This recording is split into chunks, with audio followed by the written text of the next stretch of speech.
trolling tumors to roaring lampooners, the Tigers on a Roll show starts in 3, 2, 1. War Eagle, everyone, and welcome back to Tigers on a Roll. We talked in the preview show about handling business.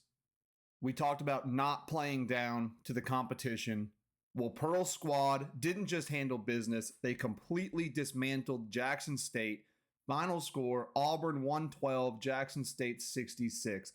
A 46-point margin of victory, but frankly, the score doesn't even tell the whole story. It was the way they won that has people buzzing this morning. It was efficient, it was unselfish, and it was absolutely suffocating on defense. If this is the tune-up game before we head out west, the engine is purring. Let's start with the offense, because when you hang 112 on the scoreboard, that's where the eyes go. The shooting splits from last night are video game numbers. The Tigers shot 65% from the field. They knocked down 41% from the three-point range, and they took care of business at the charity stripe. Although they could have been a little bit better, they hit 79% of their free throws. But here's the stat of the night for me. The one that I guarantee Coach Pearl is highlighting in the film room today. Auburn made 42 field goals. Do you know how many came off of the assist? 30. 30 assists on 42 made baskets. That shows a level of continuity and ball sharing that you rarely see this early in the season, especially with so many new pieces in the rotation. The ball wasn't sticking. It was pop, pop, pass, bucket. And it wasn't just perimeter shooting. Auburn dominated the interior. 56 points in the paint. The Tigers tallied 11 layups and 13 dunks. The rim protection for Jackson State was non-existent because Auburn's spacing looked perfect. When you combine 13 made threes with 13 dunks, you're technically impossible to guard. Now, as pretty as the offense was, you got to talk about the other side of the court. I was very impressed with the defensive effort. Sometimes when you're up by 25, 30, 40 points, you get lazy. You stop closing out, you stop communicating, but we didn't see that last night. The Tigers showed tenacity for 40 whole minutes. They forced Jackson State into 22 turnovers, and here's the killer stat. Auburn converted those turnovers into 39 points. The boys were absolutely flying around the court. We saw 27 fast break points, most of which came directly off of live ball turnovers. The communication on switches sounded elite, making every possession an absolute nightmare for Jackson State. They simply could not get comfortable. If I could hand out game balls, there would be a whole equipment bag going around. Because first, leading scorer Keyshawn Murphy, he played about 20 minutes. It might have been 20 minutes right on the dot. 19 points on 8 of 11 shooting, plus 7 rebounds and 3 steals. What stood out to me was not just the scoring, it was his voice. You could hear it. He was harassing ball handlers and running the floor. One of the most key pieces in a game like this is a guy who takes leadership and commands spatial perfection and heightens the communication across the court. And that was certainly a complete performance from Keyshawn. And then you look at Filip Jovic, who has been the brunt of a lot of jokes on social media the last few games. This was easily his best game of the season. 18 points, 8 of 10 from the floor, 3 boards, and 2 blocks in 28 minutes of gameplay for him. He was a force inside. He was efficient and tough. And when he can get deep and dunk the ball for some easy points, we will be totally fine against tougher opponents. He turned a corner last night and looked really, really good doing so. If he can maintain that level of play, he is going to be the key piece in this Auburn basketball team that we thought he would be when we brought him in from overseas. The belle of the ball, though, is old Simon Walker, who, by the way, I said was not going to play because on the injury report he still had that foot injury and said he was out. However, obviously was not off the court. This guy, freshman, got his moment and absolutely capitalized on it. Comes off the foot injury, and wow. He checks in and plays just 7 minutes and scores 15 points. He went a perfect 5 for 5 from behind the arc in his first real action as an Auburn Tiger, and he showed that he is a legitimate weapon. Having a bench sniper like that who can come in cold and stretch the floor is so dangerous for the rest of the SEC. And before you get into conference play, it's dangerous for any of these people that we're about to match up with over the next month and a half. But I've got to mention Kevin Overton. Quietly puts up 13 points, 2 assists, 2 steals, but his impact went beyond the box score. He was the highest performer as far as plus minus, which if you don't know is a huge stat that is often overlooked, but it is one that pro scouts look at and the coaching staff looks at when they're putting together the starting lineup. When you have a significant positive plus minus, you are helping the team succeed. And that number suggests that the team is better when you are on the court. And another guy with an insane plus from last night is Caden Magwood, who finished with plus 27 in the plus minus category. He dishes out 8 assists with only 1 turnover.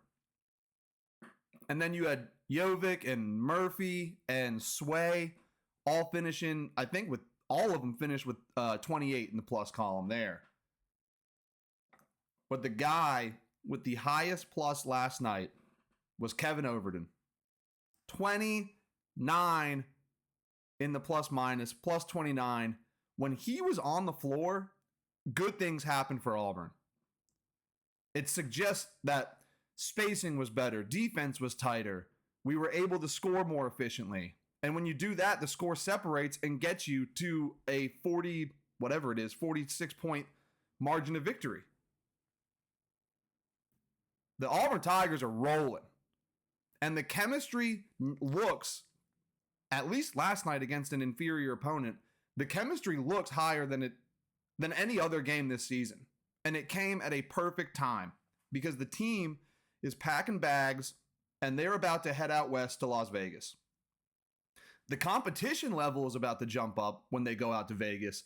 But if last night proved anything, it's that this team is ready for the bright lights. They've already had some tough tests, but last night, if you can continue that efficient scoring and teamwork on assisting on most of your points, that's wraps for a lot of our opponents because they are not going to be able to defend a multi-dimensional Auburn basketball team. So big shout out to the boys last night.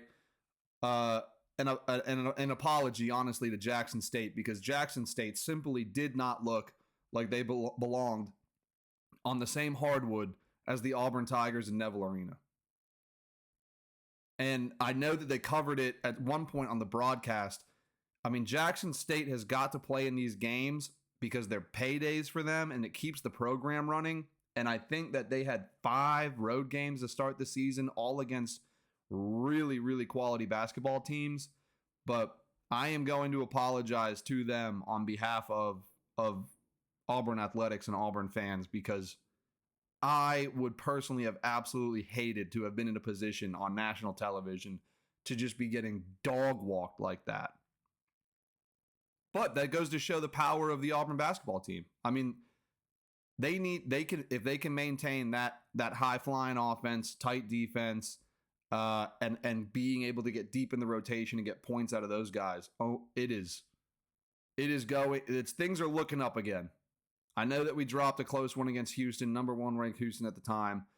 But that is, I mean, they're going to continue to get better and better, and they're already at a high level. And speaking of someone that's going to get better and better, Tom Loy breaks the news just a few minutes ago that sources inside the program are telling him that Deuce Knight has been named the starter for Saturday's game against Mercer. I think Deuce has the juice, and he wants nothing more than to get on the field and compete. The kid loves playing football. He loves Auburn. He loves having his family be able to come to Auburn and watch him play, and they're going to get the opportunity for the first time in like 9 weeks for that to be the case.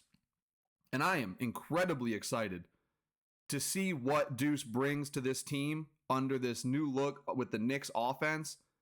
And I think that it's going to be nothing but good things. He will play with the ones, which is all anyone has been asking for. And if he can get things rolling and make it into the second half, you're going to start to see how he stacks up, with our ones, with some of the twos getting mixed in, how the game call, like the game planning changes a little bit, how the play calls change a little bit, but to see if they can keep him successful, because with next year's schedule, we are going to need quarterbacks who right now are Deuce and Ashton, and then whoever we bring in, maybe it's Peyton Falzone serving the third or fourth spot there, but you bring in guys like that and the schedule stacks up to be really, really difficult next year. You're going to need quarterbacks and play callers who are going to be flexible and be able to change the way that they put players in positions to succeed depending on how those games go. And to see it this weekend with Mercer and Duece is going to tell you a lot and is going to suggest what the future holds. I think for right now, a true freshman, next year will be a redshirt freshman, but like if you can have a true freshman go in there and be flexible and make plays through the air and on the ground, I mean, Deuce Knight has the opportunity to prove that he is the future and work with some of these guys that he will see, on this roster next year. And it'll give us a good glimpse into the future, but it'll also give people a lot of things to talk about and be happy about if Deuce can go in there and succeed. It also gives Auburn a little bit of leverage with these guys to say, look at how well that went. Let's just run it back next year. You've got to trust us with this coaching staff. And if you do that, it will pay dividends. And we'll let you know more. We'll let you know more on X throughout the day as things unfold, because if the dam is breaking on this information, then there's going to be a lot more to follow. But for now, that's just some really exciting news that a lot of the fans have been waiting anxiously to hear. And we're gonna do at perfect time, because we'll do some chatter about what the coaching search looks like, because these players that could ball out in the last 2 games of this season, maybe a bowl game, are going to need to. Sorry, getting a phone call. They're going to need to see something out of this coaching staff, or at least out of the university, in way of support and future potential, because it really matters who you plug in here. It really matters who you plug in after this coaching search wraps up. But we're going to do a bit about where the coaching search stands today. But first, let's get a word from our sponsors. Brahma Marketing is your one-stop shop for everything from signs and apparel to high-impact vehicle wraps. As a certified 3M graphics company, they guarantee quality and durability. They've partnered with Greystar Real Estate, Prisma Health, HD Supply, and more. Stop blending in and start standing out. Visit BrahmaMarketing.com to get started on your next project. War Eagle from the Orlando Auburn Club. Are you an Auburn alum or fan living in the Orlando area? This is more than just a club. It's your official connection to the Auburn family right here in Central Florida. The club hosts watch parties and networking events for past, current, and future Tigers and their families. Find them on Facebook, Instagram, Twitter, and online at OrlandoAuburnClub.org.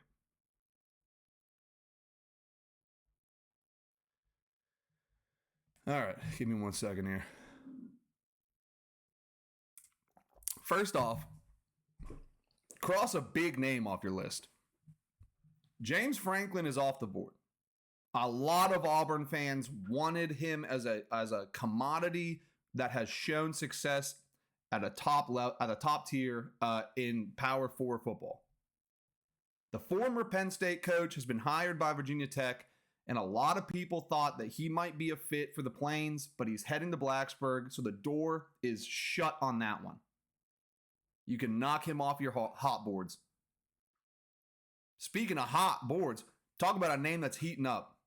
John Sumrall is still at the top of the list.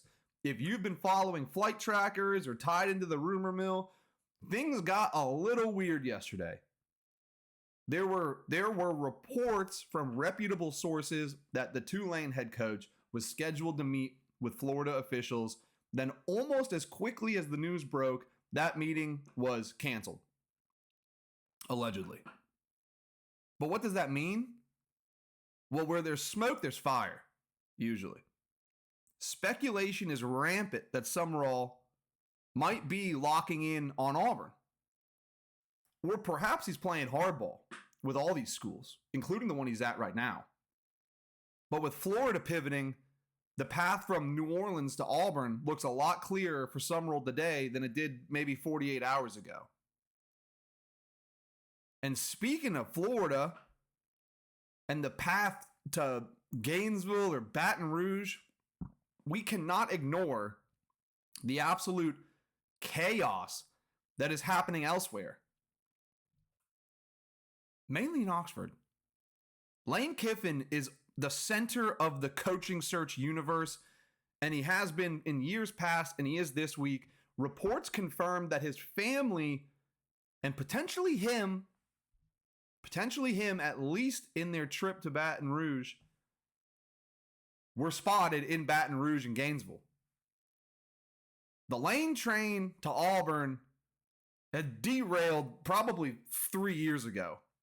But his movements matter because they dictate how the market will go for John Cohen and Auburn. If Lane takes the Florida or LSU job, it sets off a bigger chain reaction than there already has been in college football that could impact who's left for John Cohen to hire. All of these schools, to varying degrees, are top jobs in college football, and you're vying for a very small coaching pool. John Sumrall's at the top of the list to come in, but don't forget that DJ Durkin is still in the mix for this head coaching gig. We're gonna get a little shout out to some of the folks in the chat here. Drop a Q&A here.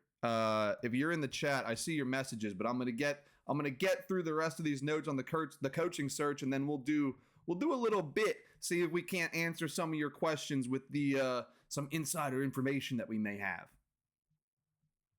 But with John Sumrall being at the top of the list for the coaching search outside of Auburn, you have got a viable head coach right here on the Plains in DJ Durkin, and he is still firmly in the mix.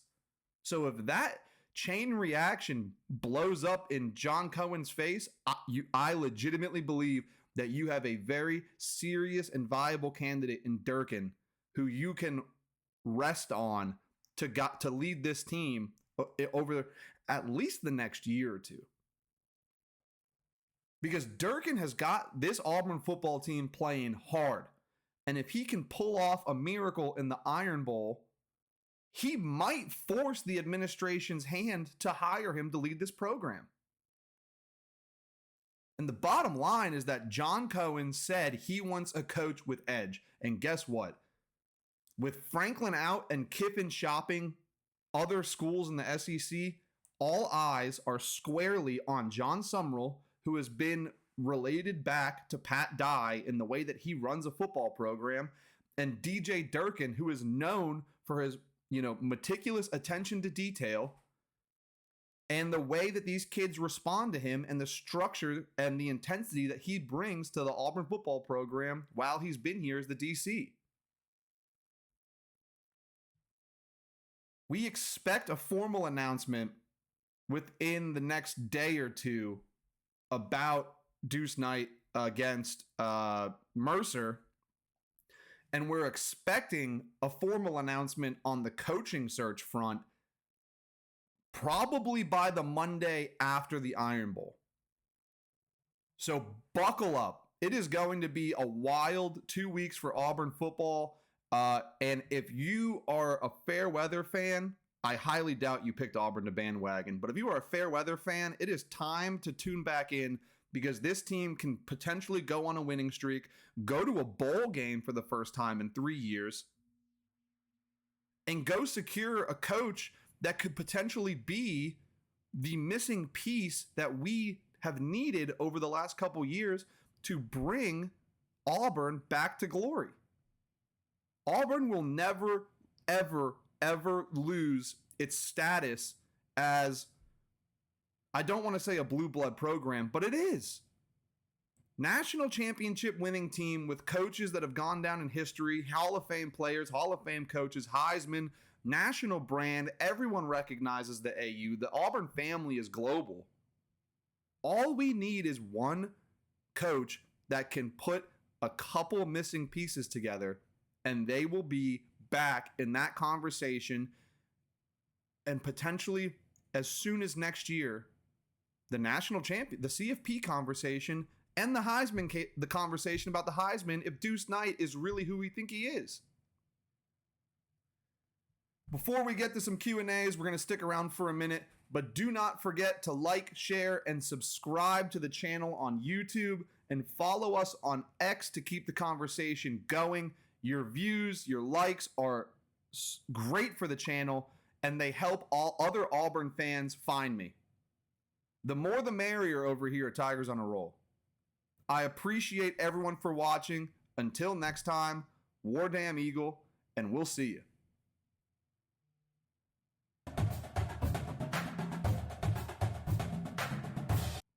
All right, we are back for the Q&A. Let's see if we have got anyone in the chat here. Looks like he was going to drop his question and then he dipped. But I appreciate your engagement over here on Twitch. The stream chat is always live while we are live. If you do watch on Twitch, turn on the notification button or click the notification button so you're notified when we go live. We have a little bit of a wonky schedule in how we drop videos, but the easiest way to get involved in the conversations that we do have is either be a part of the live chat on the channel or get us over on X, and we are available 24/7 over on X. Also, if you're involved on the YouTube front, we try to reply to every single message we get, whatever you call them, comment. We reply to every comment we get within an hour. So we like to keep the conversation going in the comment section of our videos. So if you have any thoughts on Deuce Knight, what you thought about the basketball team so far this season, or what you think about the coaching search, who you want, feel free to drop us a line and we can hash it out however you want. I like to think that Auburn fans will tend to agree on the direction that all of these things are going, but I know that that is not reality. So everyone has their opinion. And if you care strongly about yours, I know that I care strongly about mine. We are more than happy to engage all of the fans and make sure that you do that. So it looks like we are out of time, and we are going to wrap this show up, and we will officially see you